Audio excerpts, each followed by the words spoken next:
Lieutenant James Harlow stamped his feet against the permafrost, watching his breath crystallize in Erebus's thin atmosphere. 3 months on this frozen moon, and he still couldn't get warm. Through reinforced windows, he observed the refugee encampment, a sprawling collection of prefabricated shelters housing nearly 2,000 survivors of the Centauri conflict. Camp 37 wasn't a prison, his superiors insisted. It was temporary housing until diplomatic channels reopened. James snorted. The razor wire and gun turrets suggested otherwise. "Lieutenant, incoming transmission," called Corporal Wilson from the communications hub. "Priority Alpha." The holographic display flickered to life, revealing Colonel Blackwood's stern face. "Harlow, new directives from command. Resources are stretched thin. We're relocating non-essential refugees to the processing center on Titan." "Define non-essential, sir." "Those without specialized skills or intelligence value. The elderly, widowed dependents, children without guardians. Camp 37 needs to operate at maximum efficiency." James studied the transfer manifest with growing unease. Nearly 300 names. "Sir, Titan's facilities are already overcrowded. And the journey." "Are you questioning orders, Lieutenant?" "No, sir. When does transport arrive?" 72 hours. Have them ready." The transmission ended abruptly. Later that evening, during his perimeter check, James noticed a slender figure waiting near his quarters.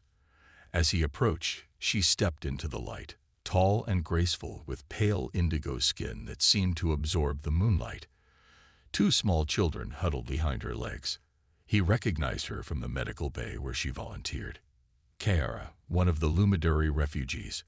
Her species possessed a natural bioluminescence, barely perceptible now, a sign of poor health or extreme stress. "Lieutenant Harlow," she said, her voice soft but direct, universal translator giving her words an ethereal quality. "I saw the list. My children and I are scheduled for relocation." James shifted uncomfortably. "I'm sorry. Orders from command." "No one returns from Titan processing," she said flatly. "Everyone knows this." The children, a boy about 7 and a girl perhaps 5, watched him with large, luminous eyes, the color of distant galaxies. "No extra limbs or features as mentioned in your inspiration. The Lumidary appeared nearly human except for their indigo skin and eyes that seemed to hold starlight." "I can be useful here," Kara continued, desperation edging into her voice. "I assist Dr. Patel in the medical unit. I learned quickly. I can cook traditional human meals now. I can." She hesitated, straightening her spine with quiet dignity. "I can keep your quarters. I can keep you warm during the long nights." The last words hung between them, heavy with implication.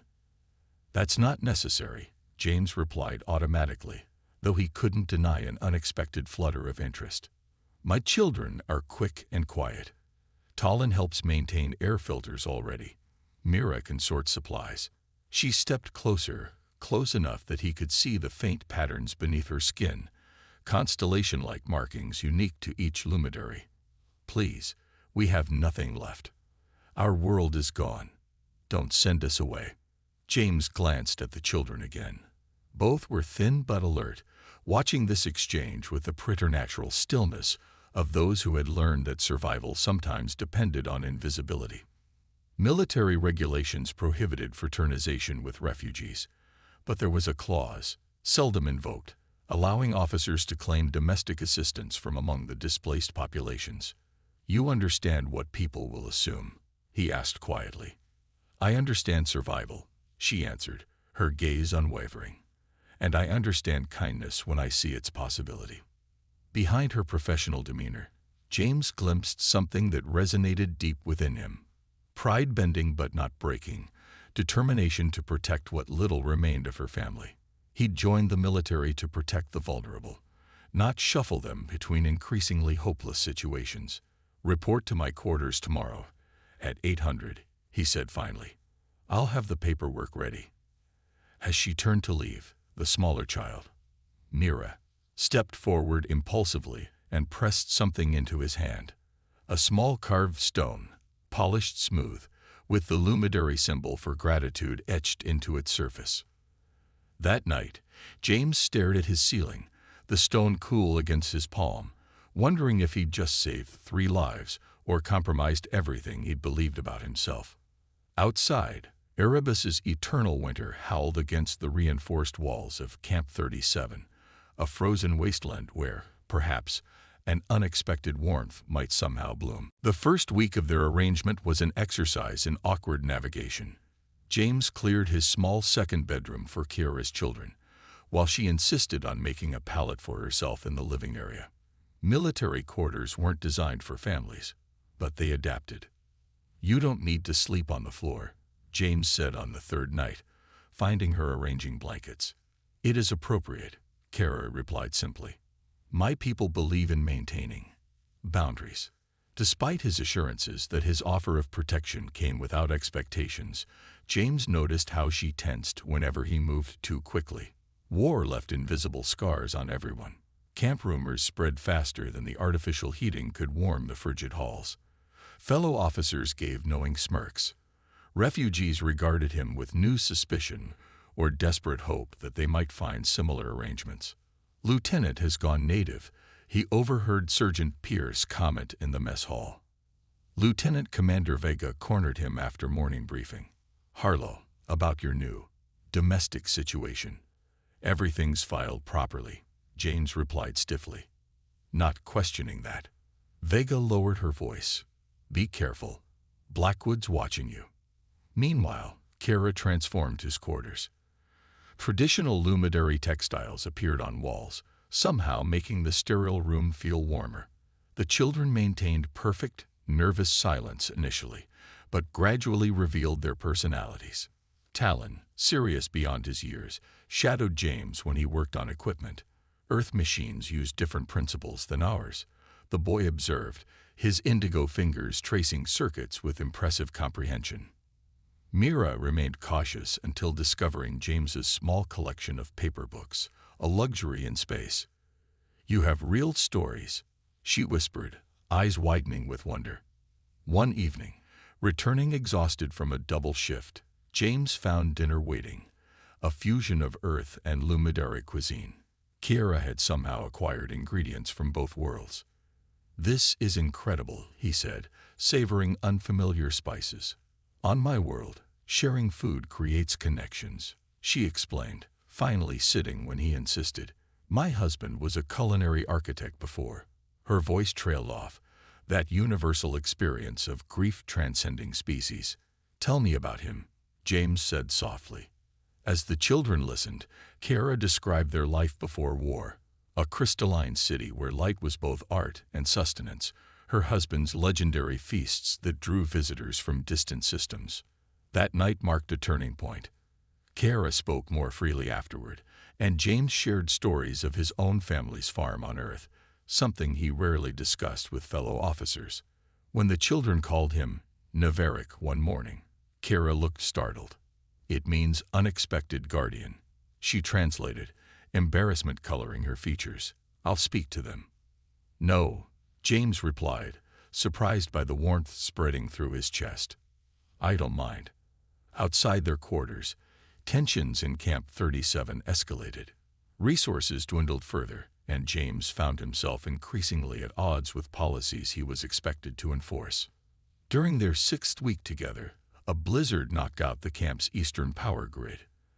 As engineering teams worked to restore power, James returned to find Kiara glowing, the bioluminescence of her species radiating softly from beneath her skin, providing gentle light and surprising warmth.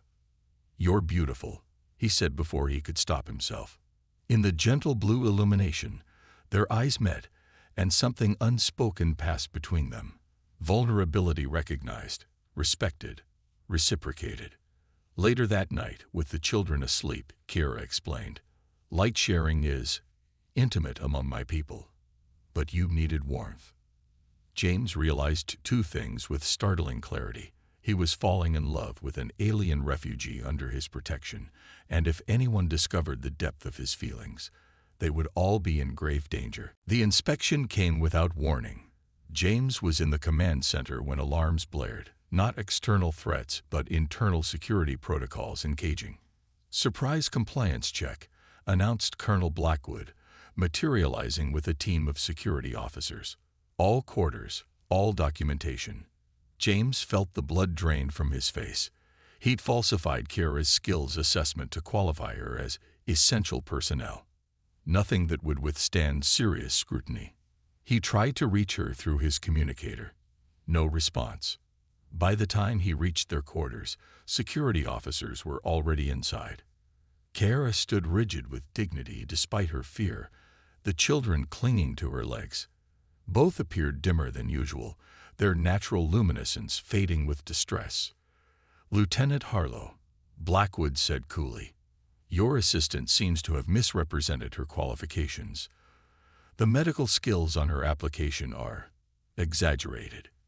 "I take full responsibility," James began. "Indeed you will." Blackwood gestured at a datapad. "Falsifying refugee documentation is a serious offense, and these living arrangements." He glanced meaningfully at the evidence of shared living spaces. "Sir, with respect, you're relieved of duty pending investigation, Lieutenant. The refugees will be processed according to protocol." The children began weeping softly as security officers moved forward. Mira reached for James with desperate little hands. "No," Talon shouted, breaking his usual reserve. Neveric promised. The word hung in the air, not just its meaning but the emotion behind it. Family. Protection. Trust. In that moment, James made his decision. In one fluid motion, he disabled the nearest security officer, seized his weapon, and positioned himself between the others and Kiara's family. "We're leaving," he stated flatly. "No one follows." "This is treason, Harlow," Blackwood snarled. "No, sir. This is humanity." James backed them toward the door. "Kiara, get emergency packs." They moved swiftly through service corridors, James's security clearance still active. Behind them, alarms blared. Ahead lay uncertainty. The northern maintenance tunnels, James instructed as they reached a junction. They lead to the old mining outposts. "Those areas aren't pressurized," protested Kiara, clutching the children close. "Precisely why they won't expect us to go there." They had just reached the maintenance bay when another complication appeared. 3 tall Lumidari in formal attire, their skin patterns marked with official insignia. "Kiara Valsorin," the leader addressed her formally. "The Preservation Council has authorized retrieval of your offspring for proper cultural integration." James raised his weapon, but Kiara placed a restraining hand on his arm. "My children remain with me," she declared, her voice steady despite her fear. "And with their chosen Neveric." "You have been compromised by human influence," the council representative insisted. "The purity of our survivors must be maintained." The impasse was broken by the sound of approaching security forces. In the moment of distraction, they fled toward the maintenance airlock, the bizarre alliance of human military and Lumidari Council forced to temporarily cooperate in pursuit. James sealed the airlock behind them and distributed emergency oxygen units. The old mining tunnel stretched before them, dark, dangerous, leading to the lawless outskirts where deserters, smugglers, and those who fell between the cracks of official policy somehow survived. "I can't go back now," James realized aloud. "We're fugitives." Kiara's luminescence strengthened, providing light in the darkness. "You chose us over everything." "Family isn't about species," he replied, lifting Mira into his arms as they began their journey into the unknown. "It's about who you're willing to fight for." The abandoned mining outpost of Freehold sprawled across Erebus's northern ridge, a haphazard collection of structures built by those who existed outside official jurisdiction. Deserters, displaced refugees, smugglers, and idealists had created a precarious society where species mattered less than skills and loyalty. After 2 weeks in hiding, James and Kiara had secured basic shelter in exchange for his security expertise and her medical knowledge. The children adapted with surprising resilience, Talon's technical abilities earning respect among the settlement's engineers.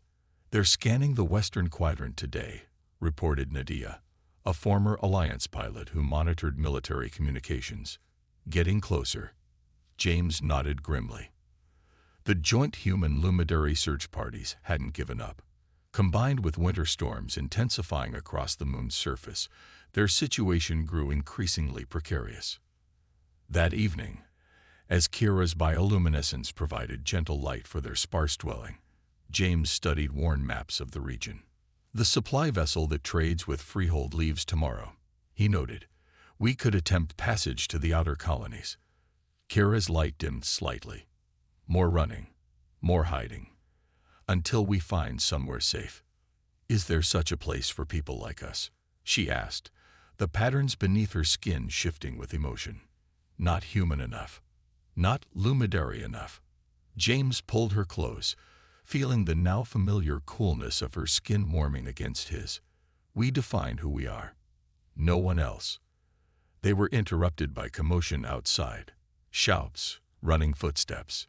James grabbed his makeshift weapon as the door burst open. Talon rushed in, breathless. "Military vessels. Council representatives. They've surrounded Freehold." Evacuation alarms sounded across the settlement. Kira gathered Mira as they prepared to flee deeper into the maze of abandoned mines. But when they reached the central plaza, they found escape routes already blocked.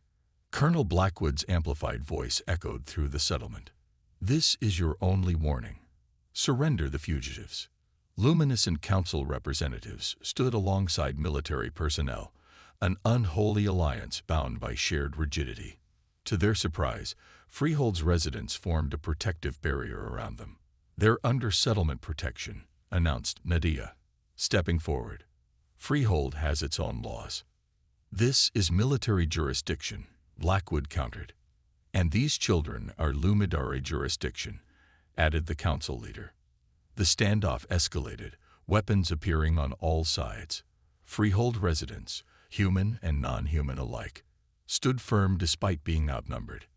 "Enough," James said finally, stepping forward with Kara beside him, the children between them. "This isn't their fight."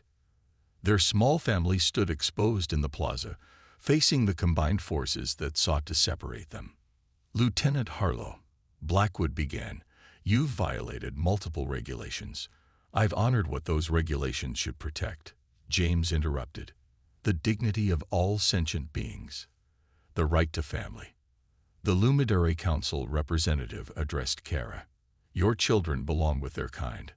"They are with their kind," Kara replied, her luminescence brightening with determination. "Family transcends biology." James stepped forward. "You claim to protect culture and security, but what are you protecting them for? So they can live divided. So they can learn that differences mean distance." He gestured around at Freehold's diverse inhabitants. "Or so they can build something new." The confrontation might have ended in bloodshed if not for an unexpected arrival. Lieutenant Commander Vega descended from a smaller shuttle, accompanied by representatives from the newly formed Interspecies Diplomatic Court. "Colonel Blackwood," she announced formally, "the Alliance has authorized a pilot program for integration. Camp 37 is being reorganized under joint governance." She nodded toward James and Kara. "With these four as our test case." "Impossible," sputtered Blackwood. "Already approved," Vega countered, displaying official authorization. "The war changed everything, including what family means now." The Lumidary representatives conferred among themselves, their skin patterns shifting in their silent communication. Finally, their leader addressed Kiara directly. "Your light bond with the human is genuine," he acknowledged reluctantly. "Our traditions recognize such connections, even across species. The Council will not separate what the Great Light has joined." Hours later, as diplomatic details were negotiated, James and Kiara stood at the edge of Freehold, watching Erebus's weak sun rise over the frozen landscape. The children slept peacefully nearby, exhausted from the night's events. "What happens now?" Kara asked softly. "We build something new," James replied, taking her hand and watching light patterns dance where their skin touched. Not human. Not lumidary. Just us. Us, she repeated, leaning against him as her natural light harmonized with his body's warmth. Different natures finding balance. In the distance, representatives of two worlds argued over details and protocols. But here, in this moment between chaos and order, a family created by choice rather than circumstance had already found its own resolution, proving that sometimes the deepest warmth grows in the coldest places and light shines brightest against the darkness of space. By the third month, their lives had settled into rhythms that felt dangerously close to normal. James found himself rushing back to his quarters after shifts, drawn by the warmth that had nothing to do with the heating systems and everything to do with three indigo-skinned individuals who waited for him. The children no longer hid when he entered. Talon had developed an insatiable curiosity about Earth technology, peppering James with questions about everything from plasma rifles to communication arrays. Mira, still shy but increasingly animated, created intricate drawings that blended lumidary mythology with human fairy tales James had shared. "This is us," she explained one evening, showing him a picture of four figures standing beneath twin moons. The tallest figure, clearly James, stood protectively beside the others, a strange light connecting them all. "It's beautiful," he said, genuinely moved. "What's this light between us?" "Soul threads," Kara answered softly from where she prepared their evening meal. "In our culture, we believe visible light is merely the physical manifestation of deeper connections." Their eyes met across the room, and James felt that invisible thread between them pull tighter. Each day, maintaining professional distance became more difficult. Each night, after the children slept, their conversations stretched longer, moving from practical matters to deeply personal ones. "Tell me about your world," he asked one evening as they sat in the small living area. The lights dimmed to conserve power during Erebus's brutal night cycle. Kara's natural luminescence pulsed gently beneath her skin as she spoke of crystal cities that caught and refracted light, of ceremonies where lumidary would gather to share their inner radiance, creating spectacular auroras visible from space. "Our bioluminescence responds to emotional states," she explained, the patterns beneath her skin shifting like constellations. "Joy, fear, affection, all have their own light signatures." "What does this pattern mean?" James asked, gesturing to the swirling patterns currently visible along her forearms. She hesitated, her luminescence briefly flickering brighter. "It's complex. When we feel drawn to another. When we wish to be closer." The admission hung between them, charged with possibilities neither had dared acknowledge. "Is that why you glow more brightly when we talk at night?" he asked, his voice dropping to a whisper. "Yes," she admitted. "My light recognizes something in you that calls to it." That night marked a turning point. When their hands brushed as she passed him a data pad, neither pulled away. The contact sent a visible ripple of light beneath her skin, patterns spiraling outward from the point of connection. "I've never seen that before," James murmured, fascinated. "It's rare," she acknowledged, "even among my own kind." The next morning, rumors circulated through Camp 37 like wildfire. Other officers made barely concealed comments about getting friendly with the refugees. James ignored them, but he noticed Kara received cold stares from both humans and fellow lumidary when she worked in the medical bay. "They believe I've betrayed our customs," she explained when he asked. "Lumidary tradition holds that widows should remain in mourning for 3 cycles, to show interest in another, especially a human." "Are you in mourning?" he asked gently. Her eyes, those deep, galaxy-filled orbs, met his. "I honored my husband. I grieved him. But survival demands we adapt." "And my heart." She placed a hand over her chest, where a soft glow pulsed. "My heart moves forward even when tradition demands stillness." Their first kiss came unexpectedly during a camp-wide power failure. The emergency systems bathed the corridors in red warning lights as James raced back to his quarters. Inside, He found Kiara using her natural luminescence to provide light for the frightened children, her entire body glowing with a gentle blue radiance. "You're beautiful," he whispered, the words escaping before he could censor them.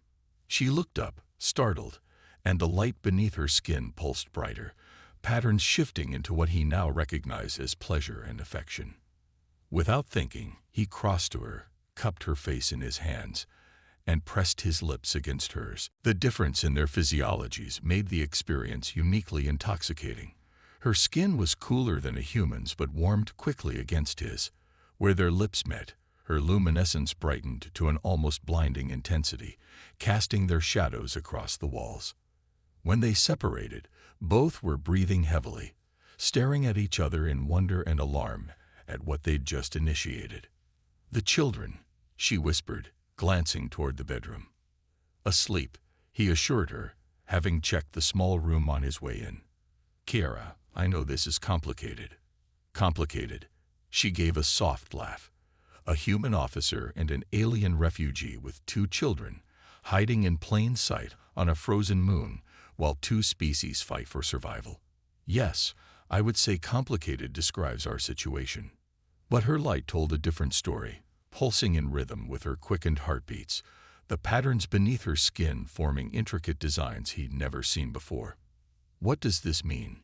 he asked, tracing a finger along a particularly bright constellation on her wrist.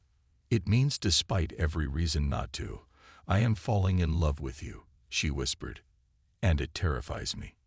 In the days that followed, they navigated their evolving relationship with cautious joy. Secret touches in passing, coded words with double meanings. After the children slept, they explored each other with wonder. Human warmth meeting lumidary light in an intimate dance of discovery. Kiara taught him to read the patterns of her luminescence, a language more honest than words. In turn, he showed her how human touch could create its own kind of light, invisible but equally powerful. Their nights became a sanctuary, but daytime brought increasing danger. Lieutenant Commander Vega cornered James after a security briefing. "Blackwood's watching you," she warned. "He's implemented new surveillance protocols in the residential sectors. Whatever you're doing with your domestic assistant, be more careful." That same day, Kiara returned from the medical bay visibly distressed, her luminescence dimmed to almost nothing. "Representatives from the Lumidary Preservation Council have arrived," she explained, voice tight with fear. "They're documenting all surviving children for cultural preservation. They believe those without proper Lumidary guidance should be relocated to cultural centers." "They can't take your children," James insisted. "You have legal custody under military governance." "Our council doesn't recognize military authority over Lumidary families," she countered. "Especially those they deem compromised." "Compromised how?" Her eyes met his, pain evident in their depths. "Those who have formed inappropriate attachments to other species, those whose light patterns show mixing." That night, their love-making carried an edge of desperation. Every touch, every kiss seemed weighted with the knowledge that forces beyond their control were converging to tear them apart. As they lay entwined afterward, her bioluminescence wrapped them both in a soft glow that made the harsh military quarters feel like somewhere sacred. "If they try to separate us," James whispered against her neck, where her pulse point flickered with quickened light, "we'll find a way out. Together." "How?" she asked, tracing the contours of his face with cool fingers that left trails of faint luminescence on his skin. "Where could we possibly go where both our worlds wouldn't hunt us down?" "I don't know," he admitted, "but I know I can't lose you. Any of you. You've become my home in a way no place ever has." As if sensing the tension, Talon appeared in the doorway, his small form silhouetted against the darkness. They separated quickly, but not before the boy had surely noticed their intimate position. "Talon," Kiara began, reaching for her clothes. "The other children said you were becoming Nevaric's mate," the boy said directly, using the term he'd adopted for James. "They said we would be sent away because of it." James felt cold dread settle in his stomach. If the children were talking, Adults were surely listening. "Come here," he said softly, patting the edge of the bed once they were both decent. The boy approached cautiously. Despite months of growing familiarity, this was clearly new territory for all of them. "No one is sending you away," James promised, though he knew the promise might be beyond his power to keep. "And yes, your mother and I have grown close." "Does that make you our father now?" Talon asked with the blunt directness of children everywhere. James looked at Kara, whose luminescence had brightened with emotion. "I don't know what I am," he answered honestly, "but I know I love your mother, and I love you and Mira. Whatever happens, I will fight to keep us together." Later that night, with the children finally asleep and Kara resting against his chest, James stared at the ceiling, pondering impossible choices and unlikely escapes. Beyond their quarters, he could feel the machinery of both human and lumidary bureaucracy grinding into motion, each determined to enforce their vision of proper order. Neither would approve of the family they'd built in defiance of regulations and traditions. Neither would understand how love could bridge not just cultural divides, but biological ones. "We should run," he whispered into the darkness, "before they come for us." Kara's light pulsed once, bright and determined in the darkness. "Then we run," she agreed simply. "Together."